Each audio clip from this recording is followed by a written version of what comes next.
திரு சுஜாதா அவர்களின் நாவல் நாளொரு மேனி. அந்த நாவலோட அடுத்த பகுதி இந்த வீடியோல கேட்க போறோம். கேட்கலாமா? பகுதி 4, அத்தியாயம் 4. அண்ணாமலைக்கு தர்ம சங்கடமாக இருந்தது. வெளியே வெண்கலம் கலந்து புவனேஸ்வரியின் குரல் ஒலித்தது. என்னங்க என்னங்க, உள்ளதானே இருக்கீங்களா? கதவை திறங்க.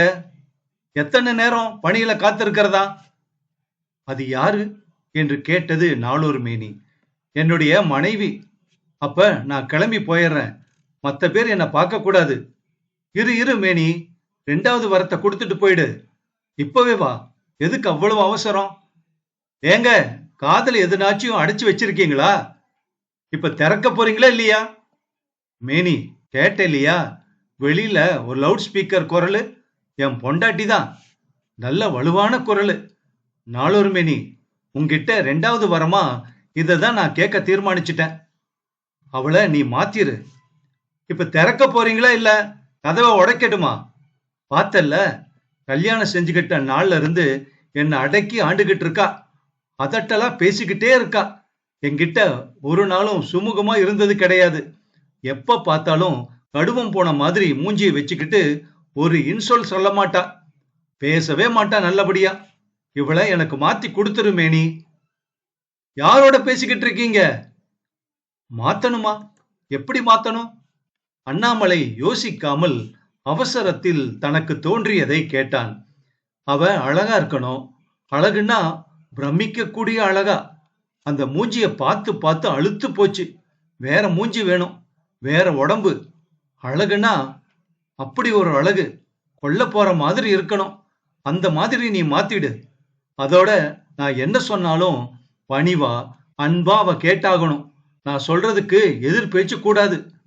இதை கேட்ட நாளொரு மேனி சற்றே புருவத்தை சுருக்கி, இத பாருங்க, எனக்கு ரொம்ப குழப்புது. கேட்கிற வரத்தை கோர்வையா ஒரு வாக்கியத்துல கேளுங்க. இப்போது கதவு இடிக்கப்படும் சத்தம் கேட்டது. ஏங்க, செத்துக்கிட்டு போயிட்டீங்களா?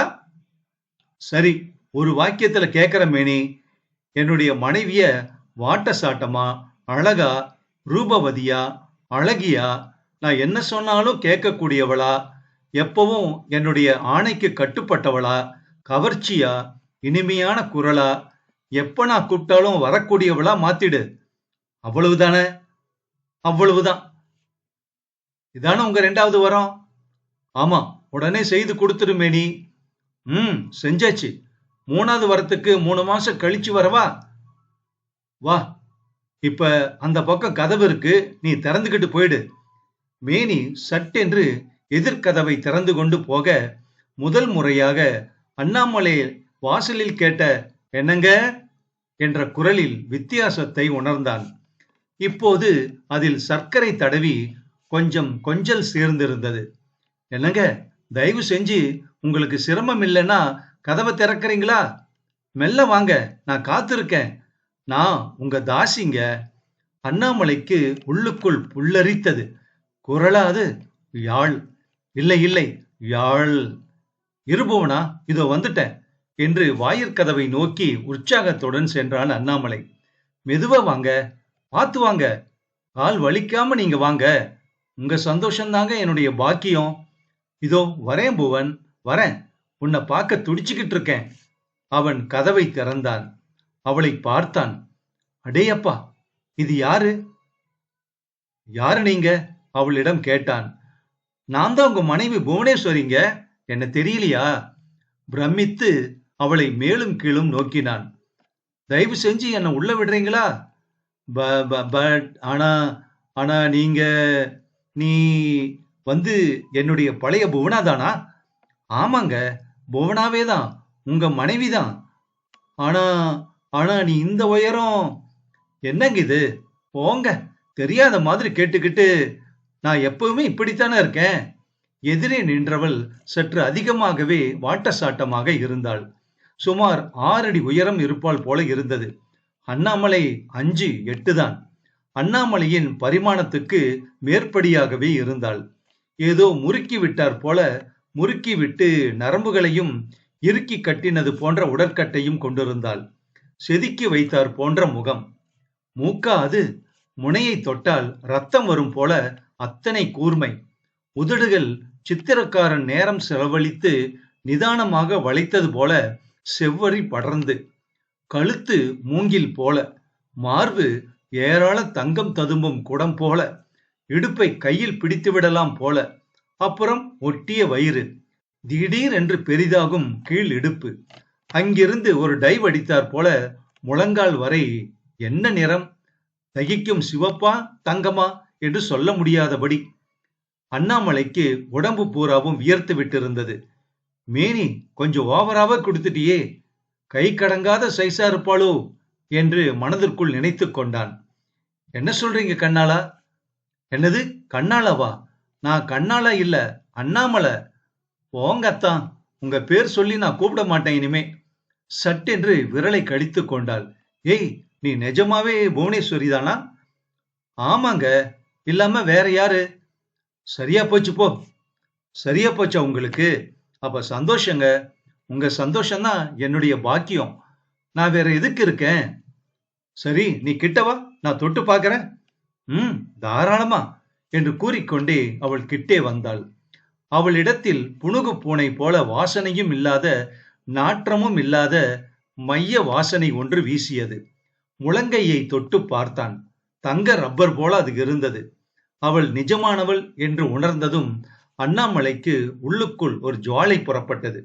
அடேயப்பா, இந்த பெரிய அழகிய பெண் பிள்ளை என் மனைவி, எனக்கு கீழ்ப்படிந்தவள். என்ன ஒரு பாக்கியம்!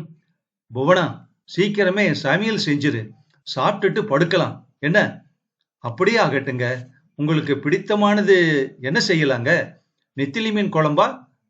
பூண்டுல ஊறுகாய் தொட்டுக்கிட்டு கொஞ்சம் பாதாம் பால் பண்ணிடு, குல்கந்து போட்டு ரசம் வச்சிரு, சோம்பு, பட்டை, லவங்கம், அப்புறம் ஜாதி பத்திரி செஞ்சு தரேங்க என்று உள்ளே விரைந்தாள்.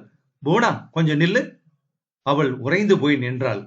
என்னங்க என்று கேட்டாள். திரும்பு. அவள் திரும்பினாள்.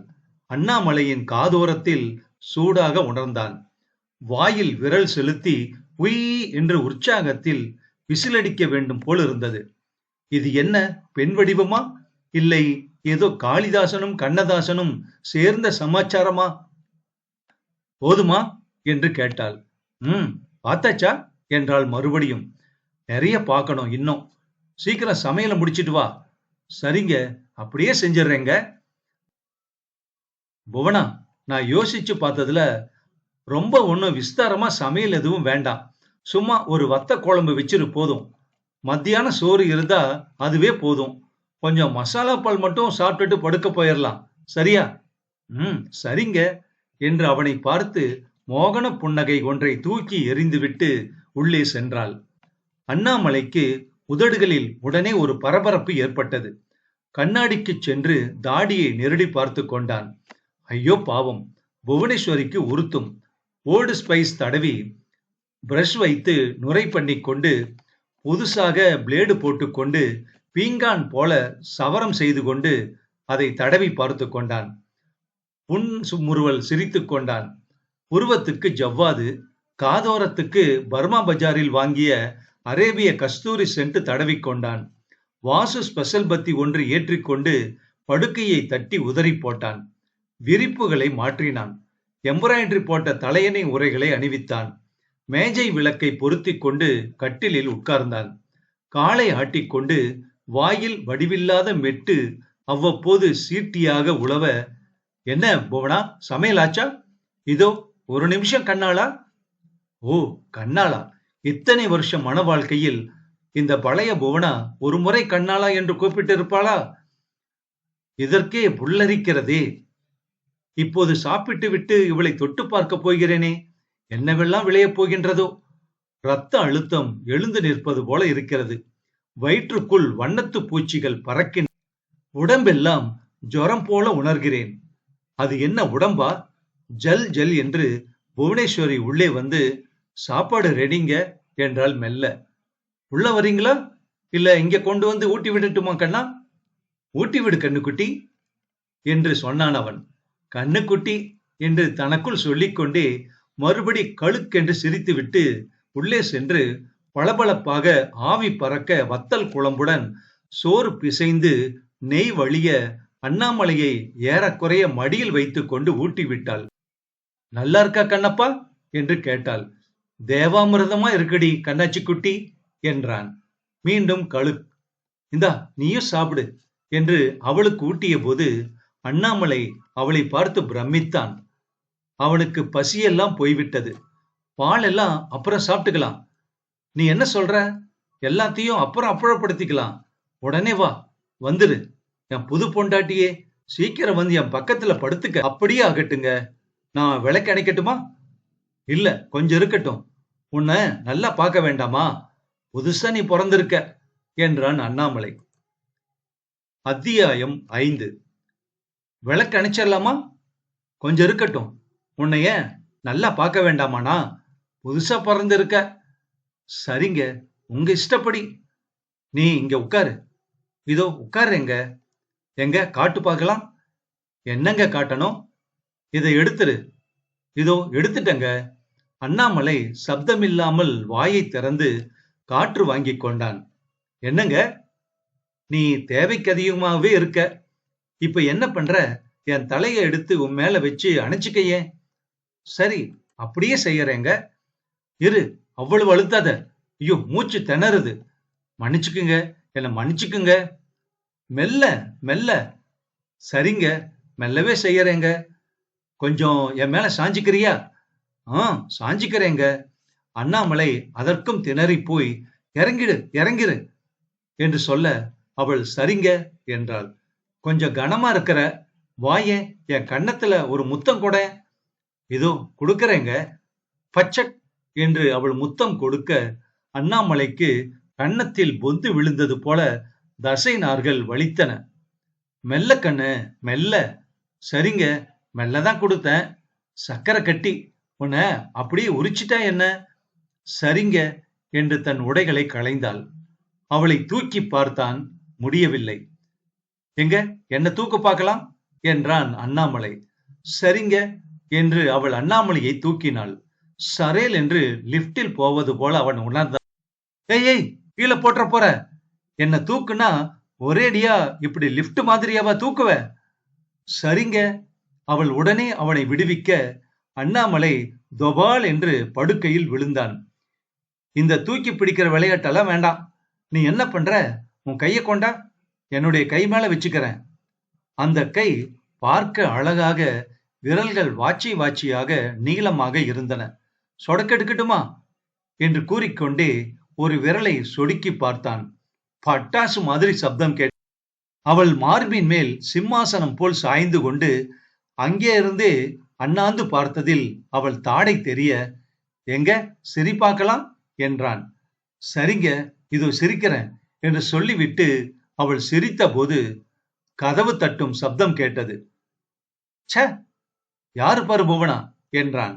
பாக்கிறேங்க என்று புவனா எழுந்து சென்றாள். ஏய், என்னது அப்படி எழுந்து போற?